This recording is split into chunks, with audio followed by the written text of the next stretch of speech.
everybody. It is Steve, your friendly neighborhood law gnome, and welcome to another Flashback episode over here on That's Comical. If you are watching and it happens to be a Wednesday, happy new comic book day. I'm so glad that you're here tonight. Cammie and I are really looking forward to not just another episode of Flashback, because it's been a while since we've done one of these. We've actually only gotten 2 of these under our belts. But tonight we're going to be talking about a comic book that deals with a certain franchise that I know Cammie is very much into. And I think that's putting it very lightly, Cammie.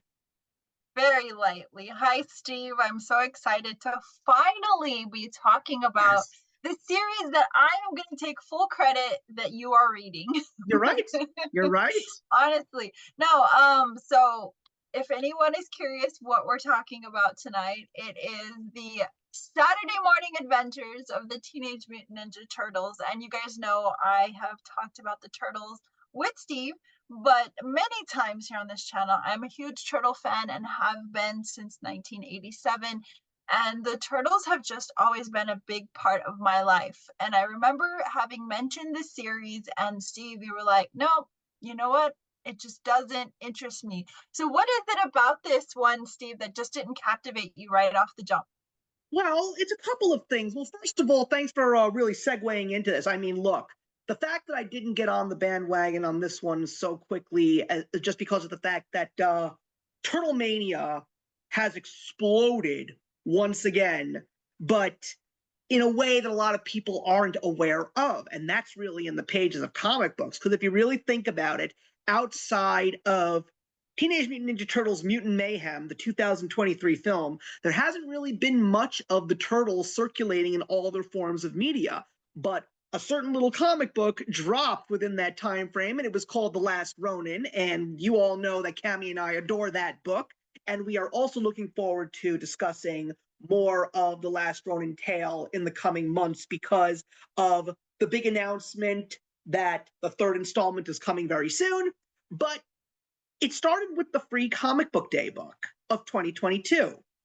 And I picked it up. It actually was the first issue of the first volume, which is a 4-issue miniseries that was created by Eric Burnham. Obviously, this was sort of treated in true television fashion, a pilot episode to see if people would actually catch on, and then they would clearly make it into an ongoing series. And as of this point in time, as a matter of fact, we're recording on the 25th of April, 2026, a couple of days ago, which was New Comic Book Day, the final one in April.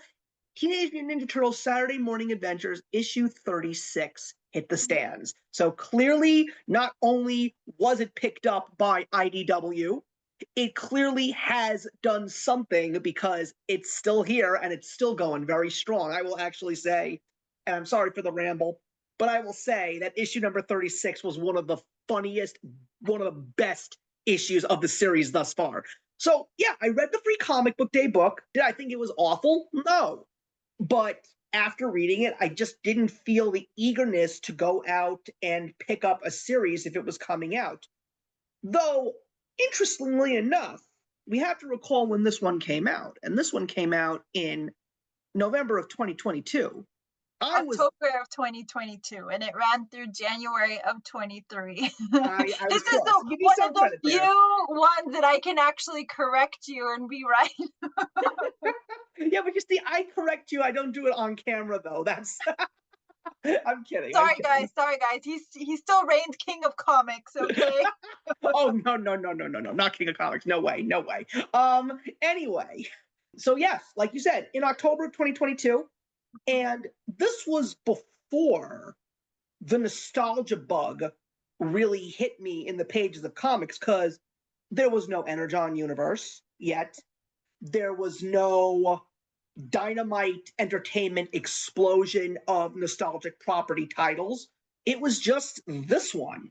Yeah. And also because of the fact that I really was not fully on board with the Teenage Mutant Ninja Turtles in the pages of the comics. I wasn't reading the current series that was out there that was created once again by Kevin Eastman and bringing on Tom Waltz, which was a stroke of genius. But where we are now, when did I finally decide to start picking these issues up and catching up for that matter?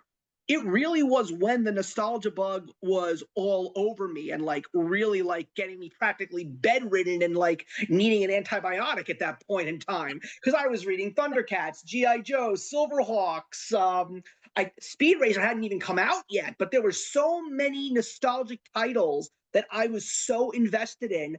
I said to myself, there's something wrong with this picture.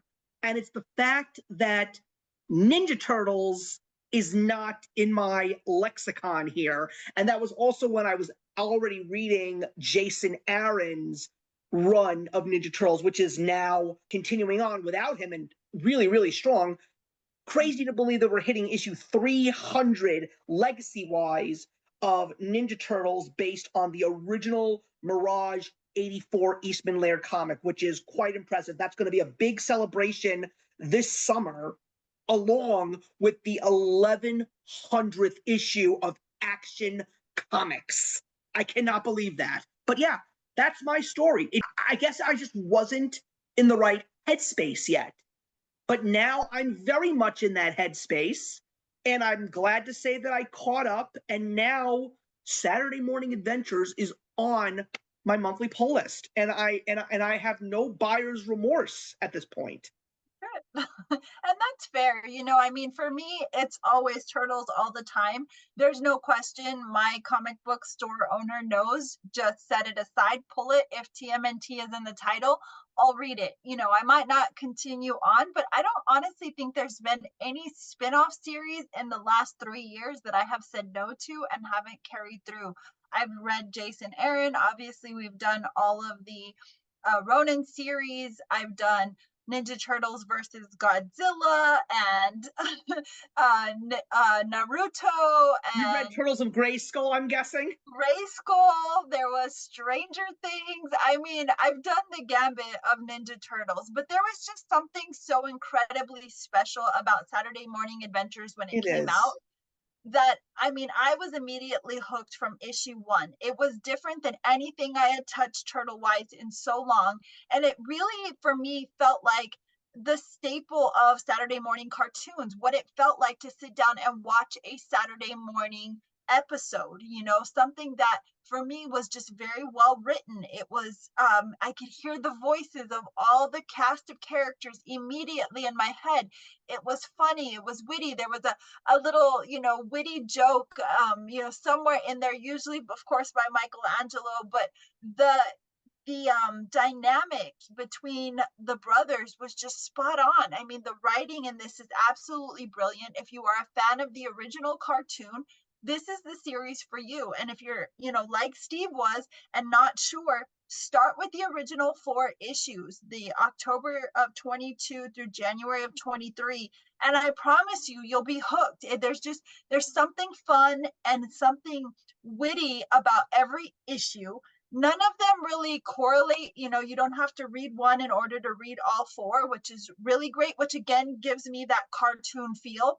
But I think that uniquely, you just feel like every character gets touched on in each one of these issues. So it does kind of pull you into that nostalgia feel and gives you the bug and makes you want to carry on with the series. At least that's what it did for me. And don't forget Fourth Wall Breaks Aplenty by Raph. You can't forget those fourth wall breaks. No, I think what's so interesting is now looking back, along with all of the nostalgic property titles that I'm currently reading, this is the one and only title that is really trying to remind you that this is supposed to be new episodes of your favorite cartoon. I think the only other title that really captured that true original material feel was the Powerpuff Girls that only lasted 9 issues over at Dynamite. That was,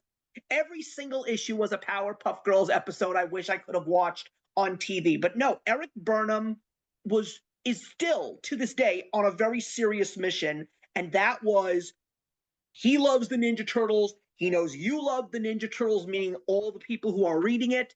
I want to give you guys more episodes of your favorite cartoon show. Now, one of the things that is very interesting, and we'll get into it later on when we do more episodes of this, is that there are a couple of ongoing plot points. So it is more serialized, which I think is the only change that we really have here. Now, granted, we had a couple of Turtles episodes that lasted like for 5 episodes that had a whole storyline, but the fact that it is somewhat serialized is the only major change that I feel that this specific comic book title has when it's compared to its nostalgic and original material. I mean, also don't forget, I was not a kid that read the Archie books either. So again, another something that I really, a part of Ninja Turtles history that I did not really know at that point. But now, considering the fact that I have actually did some more research and I've read some of the original Mirage comics,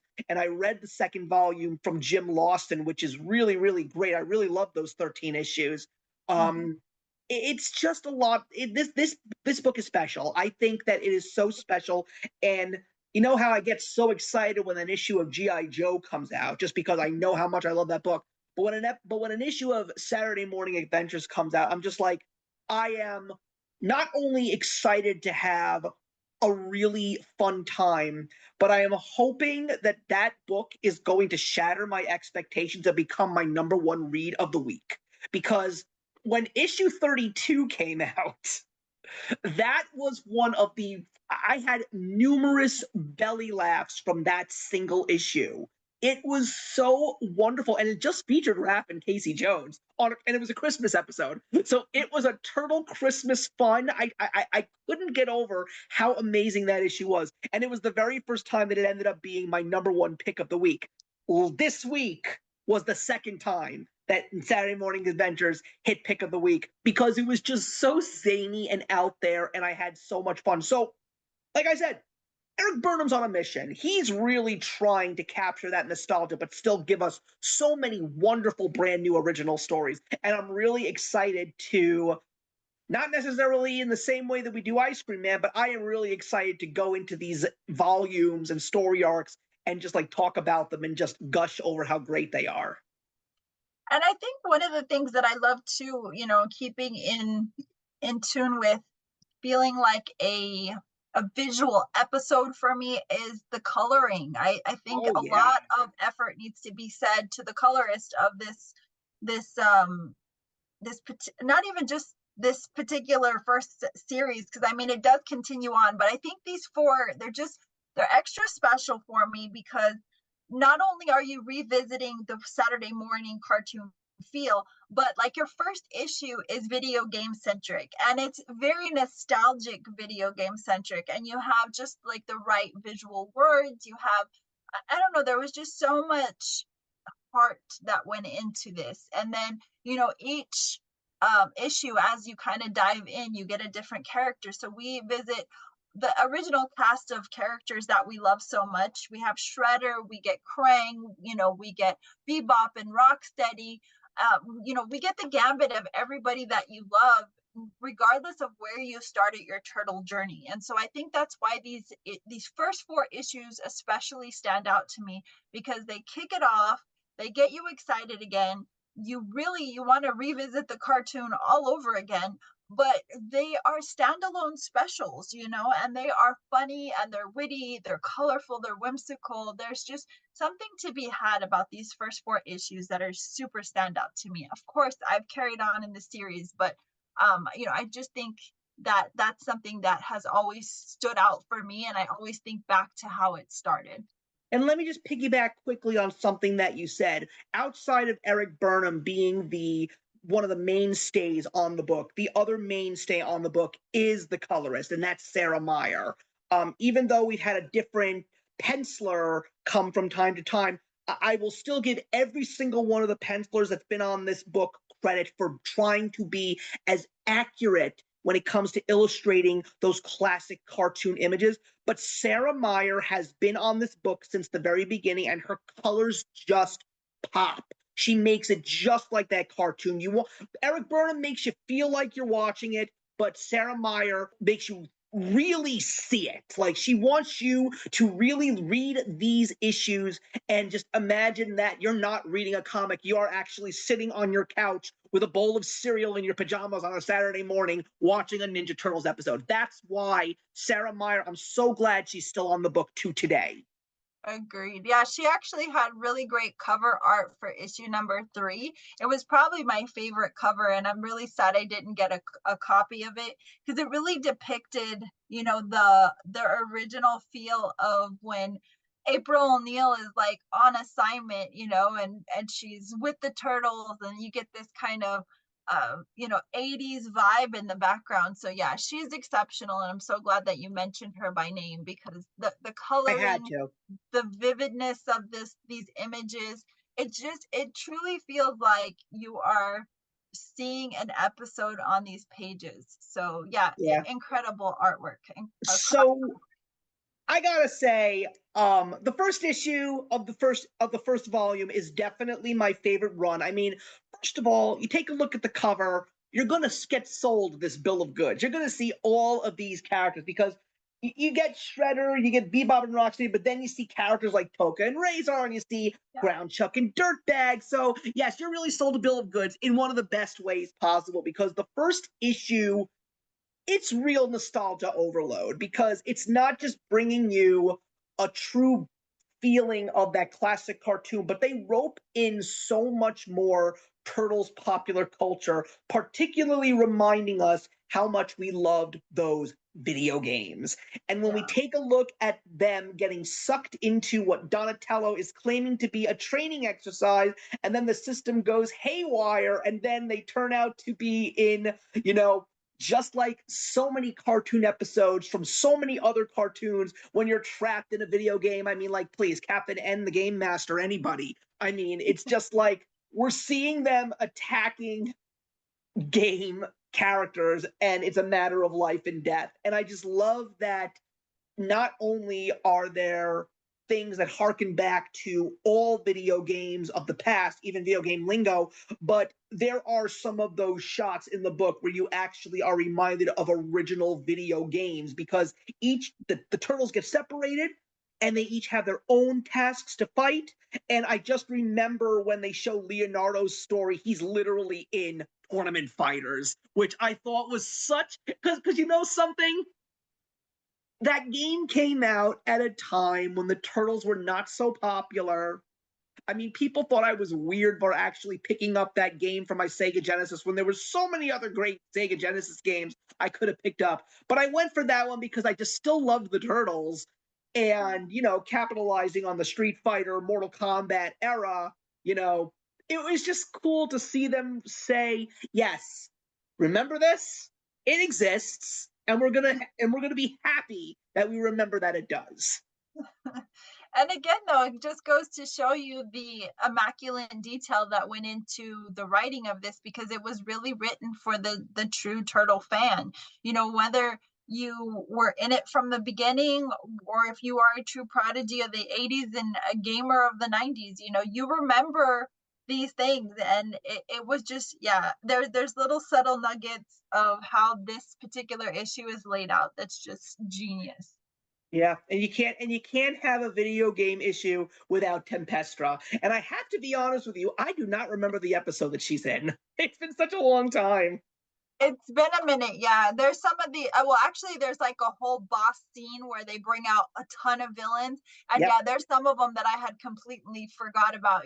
Just seeing their faces, I'm like, oh yeah, I forgot you existed. But that's the joy of these nostalgic reads for us, is that it kind of just reinvigorates these lost little memory chunks that we have in our brain, and it just kind of helps us relive some of the fun of our childhood. Yeah, and of course, the writing. Eric Burnham's writing is just on point because he really captures those mannerisms of all the turtles.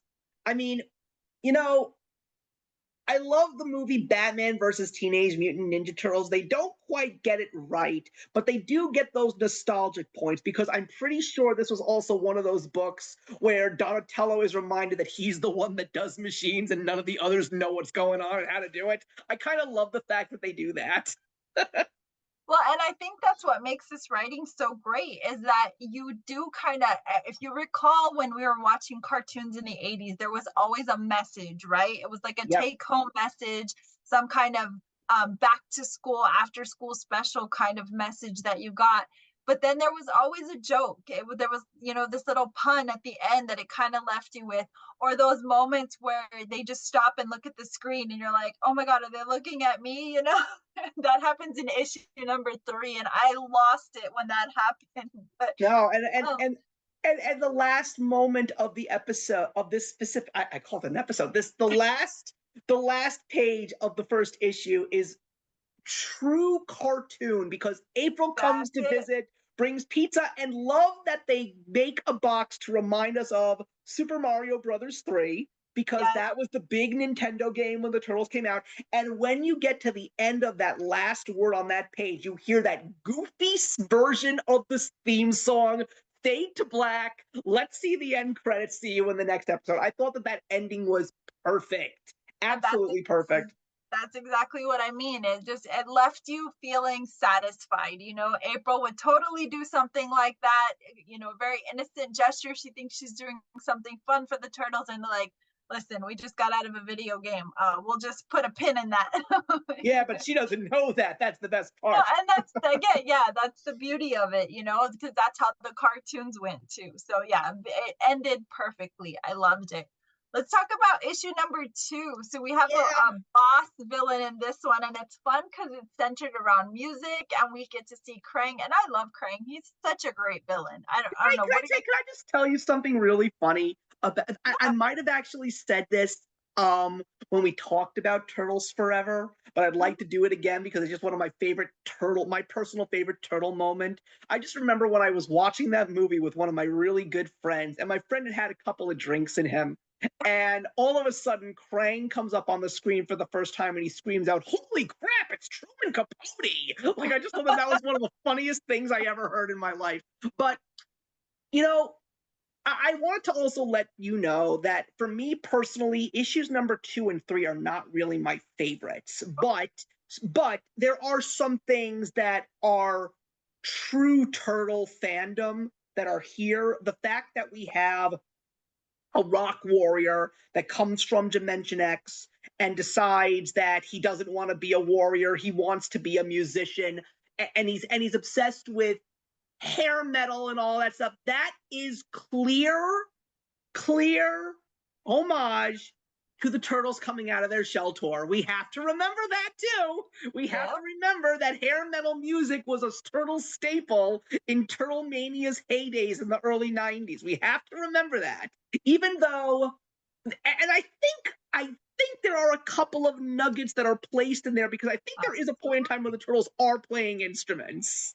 Yes, there are, and that's the beauty of these first 4 issues. It really is a nod to the true fan. You get a slight taste of all the characters that you remember, but not too much to oversaturate anyone. They don't need to all be read in order for you to truly enjoy them. But yes, this one absolutely screams that. And then not only that, but then you get April's cameraman, and I loved him. I am not a lot of people loved him, but I just thought he was a perfect combination for her whimsy and just the way she was on air, because he was just so pessimistic, but when it came down to it, he was a scaredy pants. And I love that you would totally see that.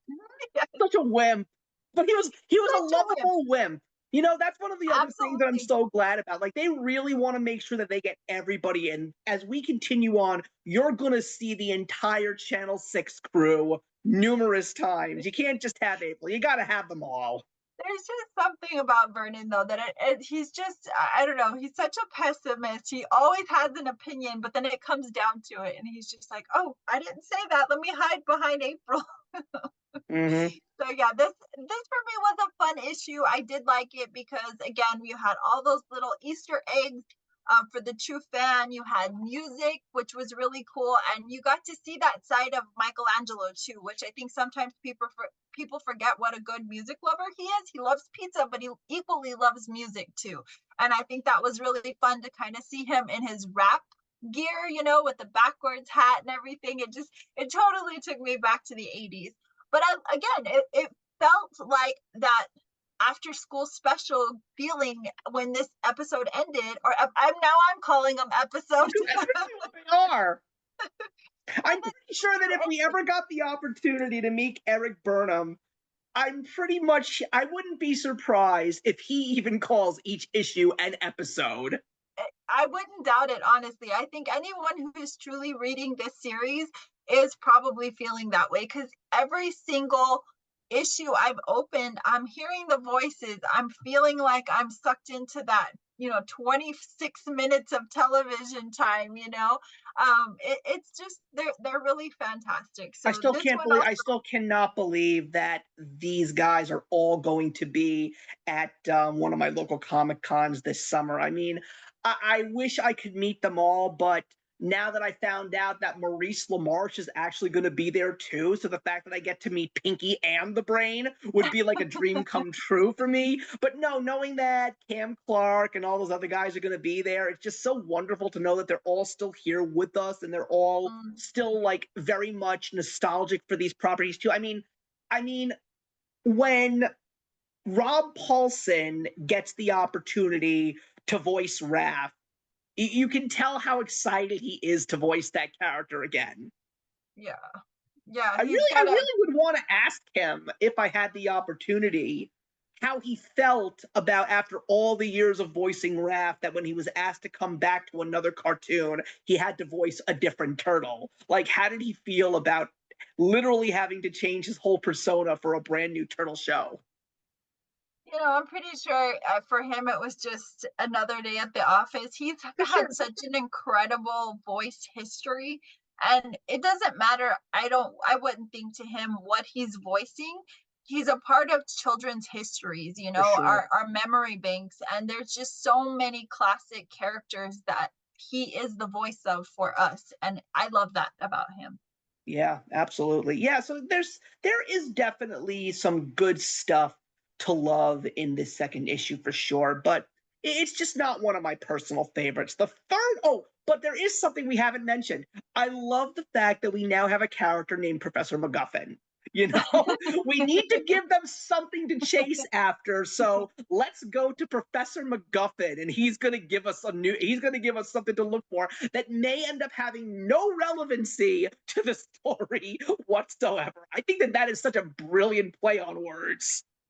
It truly is, and he's just such a butterball. You love him right from the Yeah. start. He has all these great useless things to add to the conversation. He's got the equipment that he's kind of making part of the story, but he really doesn't know a lot about it. So yeah, he's a fun character. Yep. So once The you the are introduced to him, you'll know what we're talking about.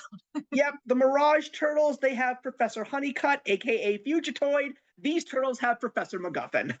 Yes, he's great. Issue number 3. So I love Casey Jones. Casey Jones is just, he's kind of a street urchin, a street rat, if you will, but he's got a heart. And I think that's why he resonates with a lot of people. He, at the end of the day, wants to see that good prevails over evil, and he will cut no corners to ensure that he wins. And this one, he's kind of like the villain hero, if you will. So he, speaking of our great professor, kind of walks into the middle of one of his experiments and takes on this enormous electric energy that carries with him and almost makes him unbreakable. And he goes out and uses that to fight the streets, to fight the evil on the streets. And he is kind of finding these guys that are just a bunch of hoods, and he just kind of takes the story from there, and it kind of places like a story together that maybe these guys are part of some kind of racketeering kind of movement where they're going around and vandalizing or robbing these places, but that's never really completed. You don't really get a full-fledged story about if these guys are the same in every incident, but you do get the constant, which is Casey Jones. So he's carrying this big bolt of electricity, but you find out that it's actually stealing energy from the city, which is taking energy from the hospitals and, very important strategic points that are helping the city to run. So, of course, April O'Neil comes in with the potential anecdote. and they have to give it to him within 24 hours to cease permanency of this electrified Casey Jones. And I just thought it was fun. It gives Casey a moment, because Casey does have quite a few, if you look back on his storylines in comic books, where he sometimes is that kind of villain, anti-hero kind of Yeah. character, but he always comes back around in the end. And that's what we do see here. So See, the it was thing fun. about Casey Jones was I didn't really like him as a character when I was growing up. And the truth of the matter is, I have not watched every single episode of all 10 seasons of Ninja Turtles. So I don't really know how many episodes he was actually in. But look, I had the action figure, but I just remember not really liking him in the cartoon.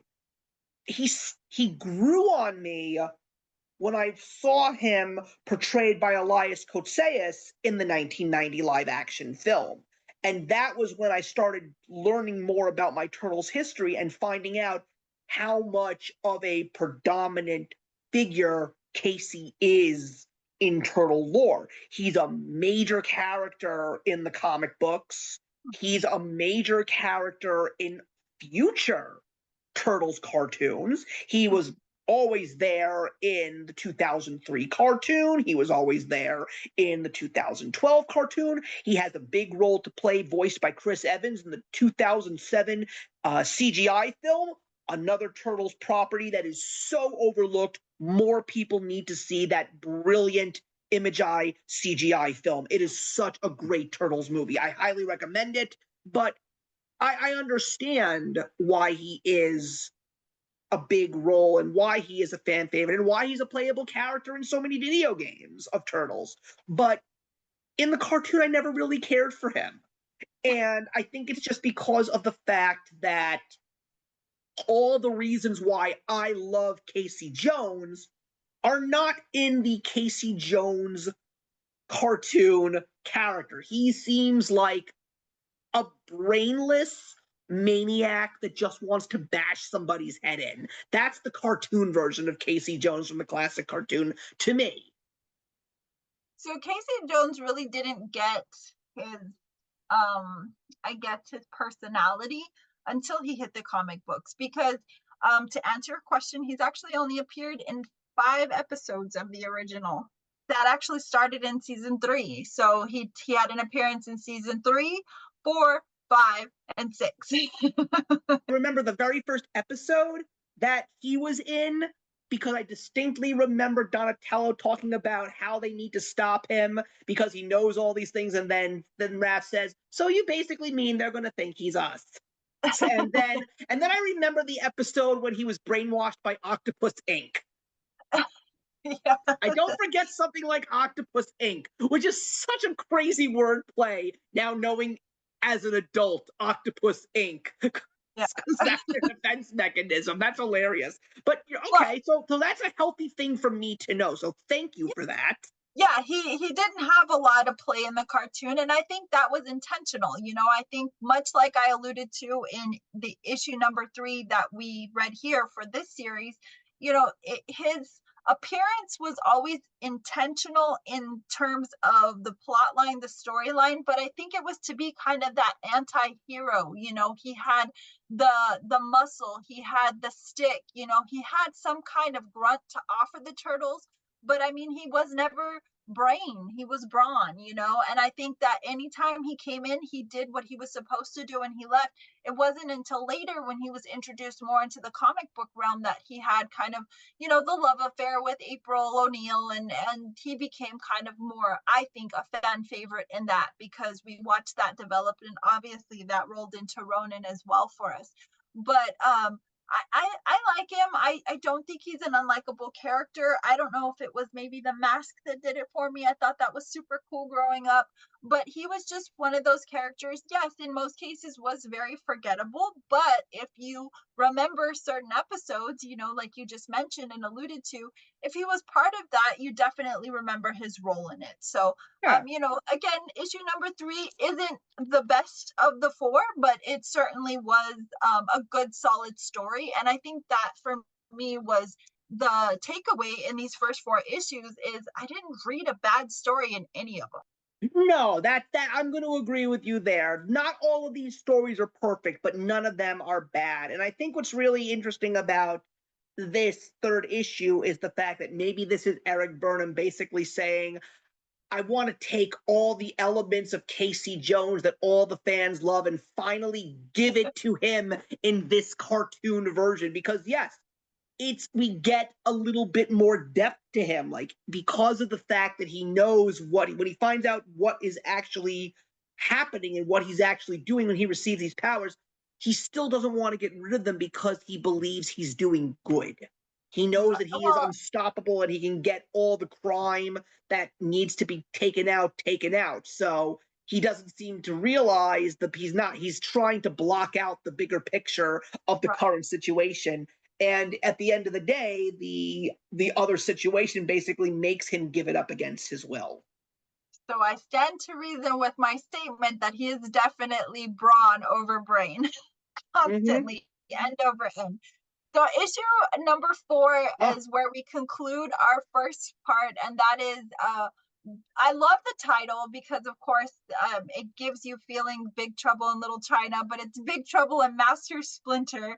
And this to me gave me the science vibes. You know, we were big into science in the 80s and the 90s as kids, and we had a ton of that was given to us through commercials and the little quips that I'm referencing that happen in a lot of cartoons, that kind of take home feel, you know, learn something in this episode kind of thing.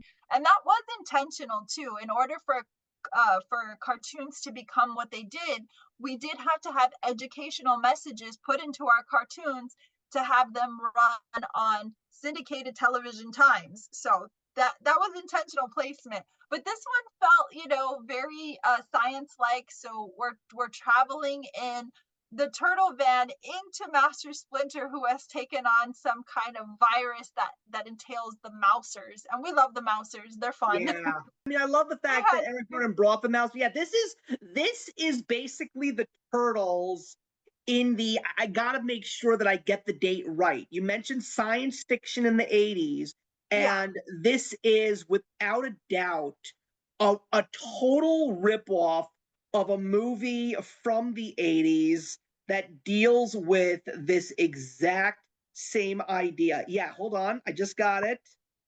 Yes, the 1987 science fiction comedy featuring Dennis Quaid and Martin Short, Inner Space, where Dennis Quaid Oh, goes into the body of a moron. So, and not just that. Do you remember Body Wars from Walt Disney World at Epcot Center? I do, yeah. So there's But another thing that was going on at the same time. So yes, the turtles go into Splinter's body to fight off a virus that apparently is little mousers in him. And the best part of that issue is Splinter's white blood cells.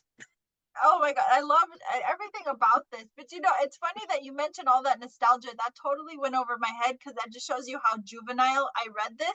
And I was totally Magic School Bus the whole time. I was just about to mention Magic School Bus. So there, I was like, oh my god, it's like a episode of Magic School Bus. You want to know what else this thing did? They did this in an episode of Muppet Babies. They did. You're When absolutely Scooter was right. sick, they went into his body through his You belly are, button to figure out what was wrong with him.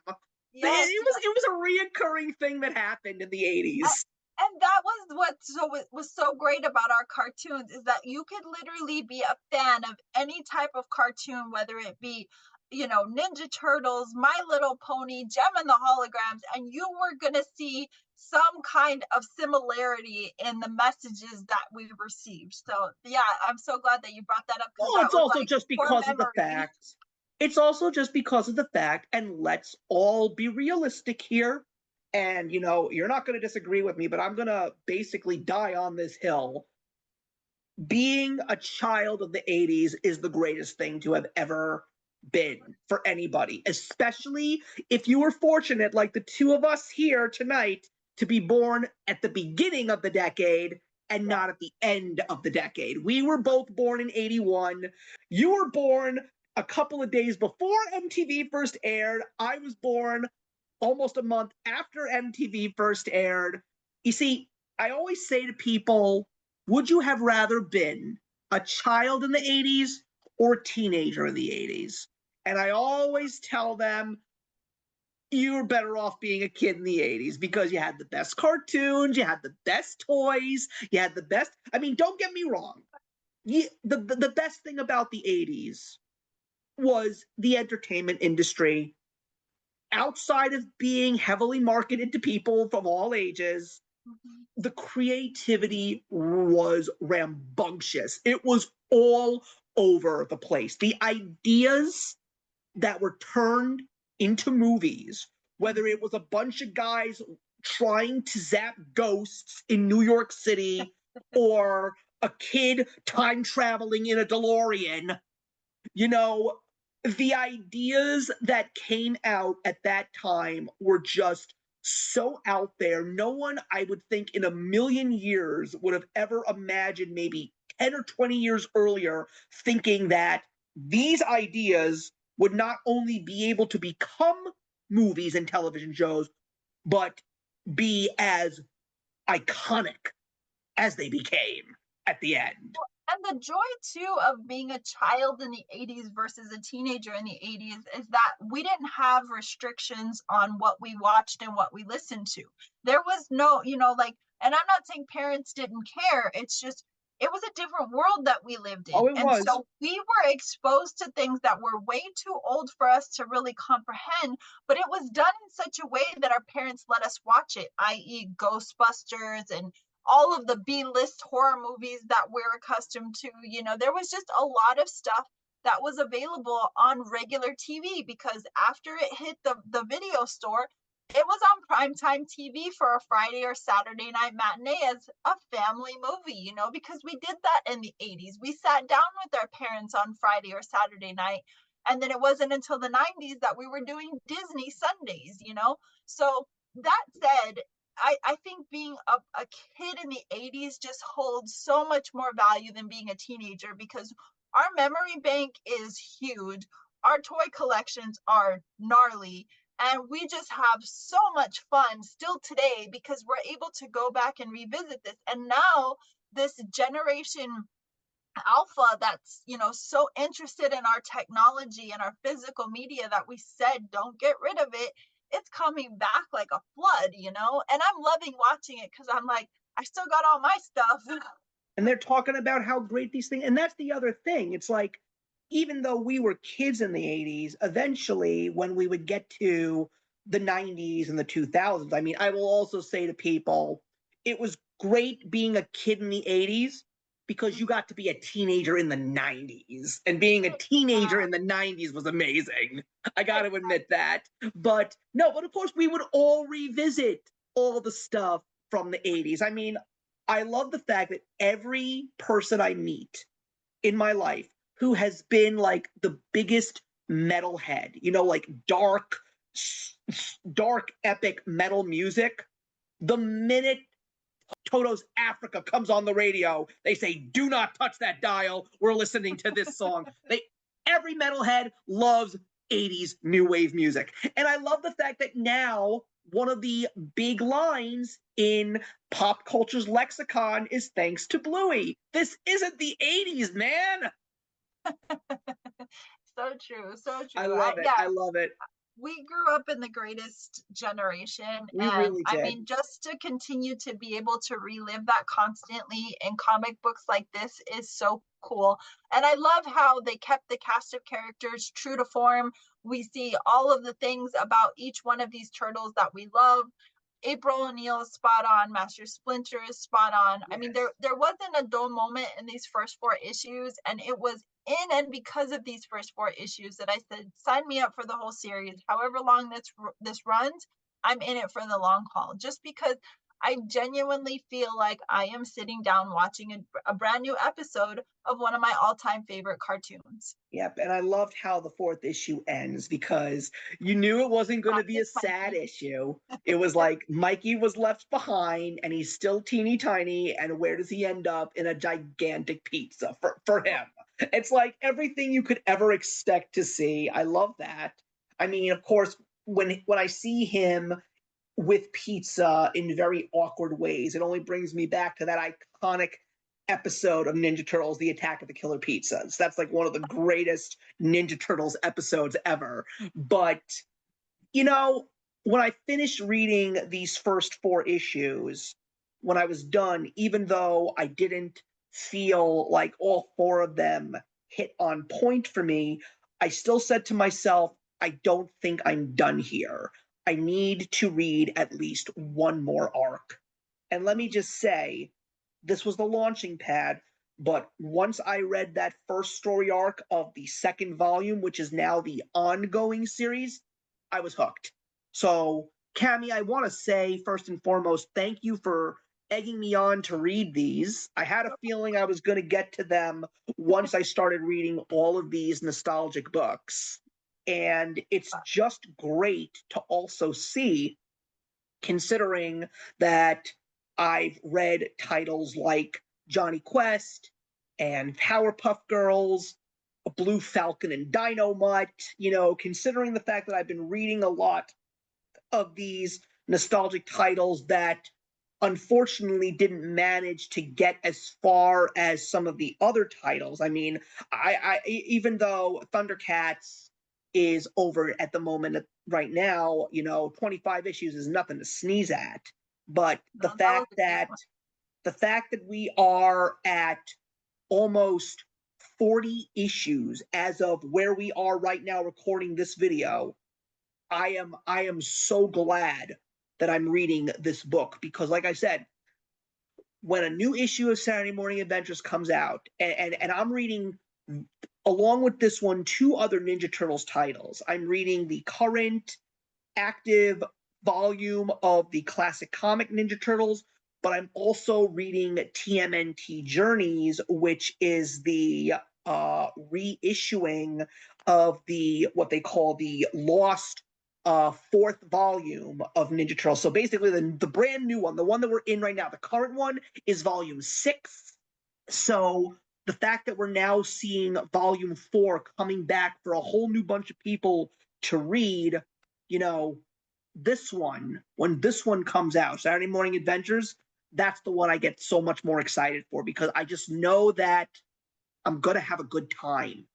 And that's what I want from anything, whether it's a new CD or a new movie or a new comic book.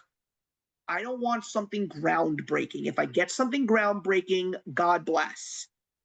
I just want to put down that book and say, damn, that was fun.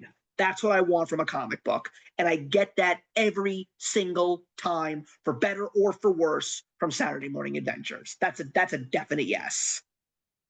Well, good. I'm glad that you have finally come around. And my big thing for you was just not to let you get so far away that it was impossible for you to catch up. Because, I mean, I think you were kind of about, we were probably 10 to 14 issues in before you even picked up this series. Further. Oh, further?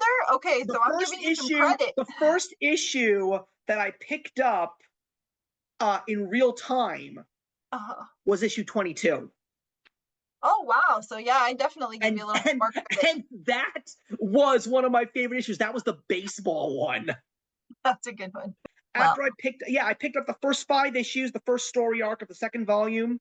And while I picked that up, I picked up issue 22.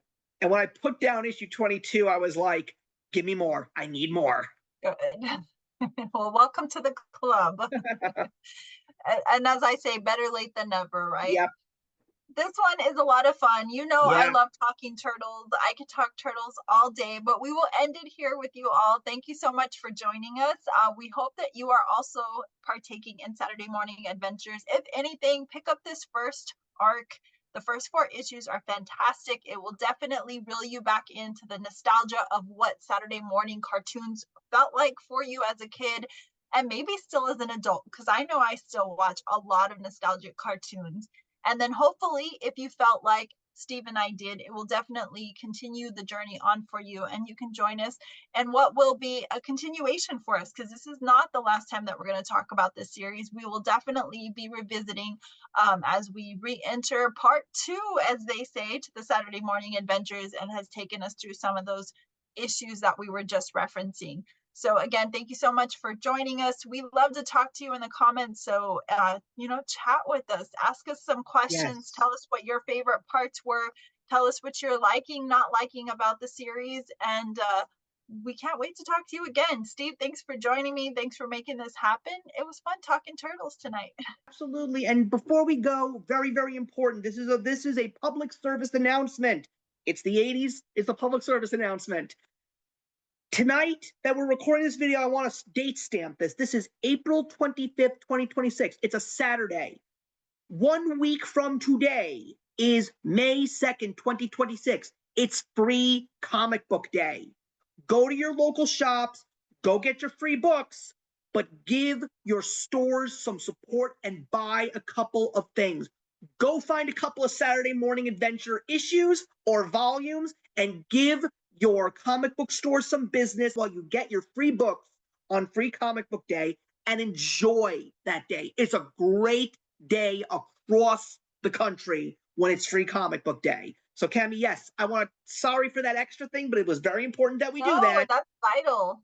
That's the whole reason why we're here, because it is days like that that I feel bring new readers to the table and make new comic book fans out of ones that maybe weren't sure what was out there, because new Free Comic Book Day lets you kind of dabble in everything, try a little of this, try a little of that, but then you're supporting your local comic book stores and keeping those brick and mortars in business, and that is so vital these days.